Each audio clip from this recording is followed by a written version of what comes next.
Hey everybody, it's Monday, October 19th. I'd like to read a little bit from the letter of Paul to the Ephesians, chapter 2. Brothers and sisters, you were dead in your transgressions and sins in which once you lived following the age of this world, following the rule of the power of the air, the spirit that is now at work in the disobedient. All of us once lived among them in desires of our flesh, following the wishes of the flesh and the impulse, and we were by nature children of wrath, like the rest. But God, who is rich in mercy, because of his great love he had for us, even when we were dead in our transgressions, brought us to life with Christ. And we were raised up with him. The word of the Lord. It's a great reading, but I just want to share about today's feast day. It's one of my favorites, one I look forward to, and I just find it very inspirational. I find it incredible, the courage. What I'm talking about is the martyrs of Saint Jean de Brebeuf, Isaac Jogues, and their companions.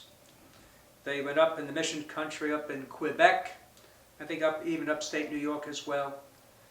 And there they ministered, this is back in 1632, to give you the time it took place, and they took care of about 20,000 of the Huron tribes in 30 villages.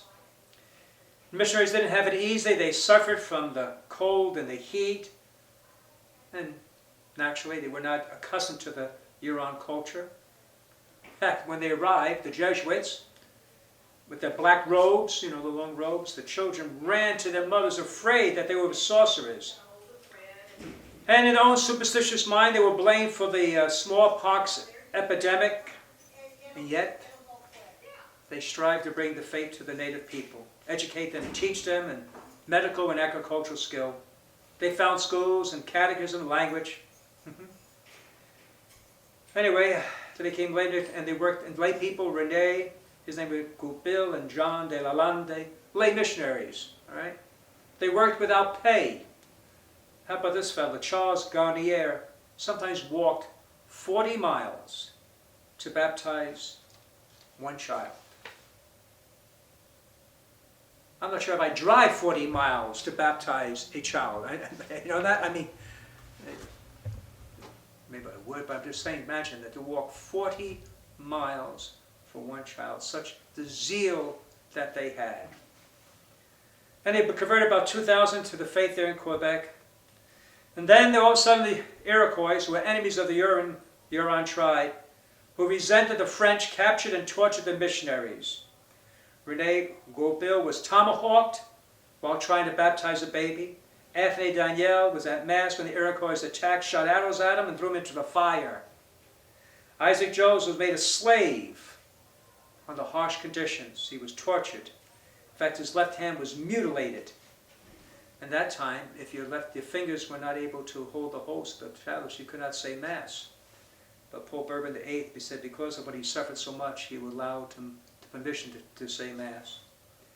Luckily, he escaped, went back to France, Isaac Jogues. Now, I don't know about you, but once that took place, seeing what happened to my compatriots, tomahawk, thrown in the fire, killed, and I was made a slave and beaten. I'm not so sure. I think I get back to my home country, I think I'm staying put. I would feel honored, I feel satisfied, I gave him my best, but not him. He turns around and he goes back again. Back to the same place, to New France. And he was blamed for the bad harvest, and finally he was attacked and killed. Such love and such zeal. But if it ends on a good note, if there's a good note to someone's death, this will be it. The Indian who killed him was later baptized, and he took the name Isaac. So the sufferings of the church really become the seeds of the church. Wow. And we complain if the church is too hot, there's not enough parking, or I have to walk. We just strive for convenience and comfort, and that's not what it's about. And I think we're going to face an age right here in our own country, those who are devoted Christians will be persecuted. And maybe that will also be the blood, the seed that will grow the church. So may these saints, Saint Jean de Brebeuf, Isaac Jogues, companion, may they inspire us. Enough of the complaining. Stop seeking a comfortable life. Let's have our zeal and live for Jesus. God bless you.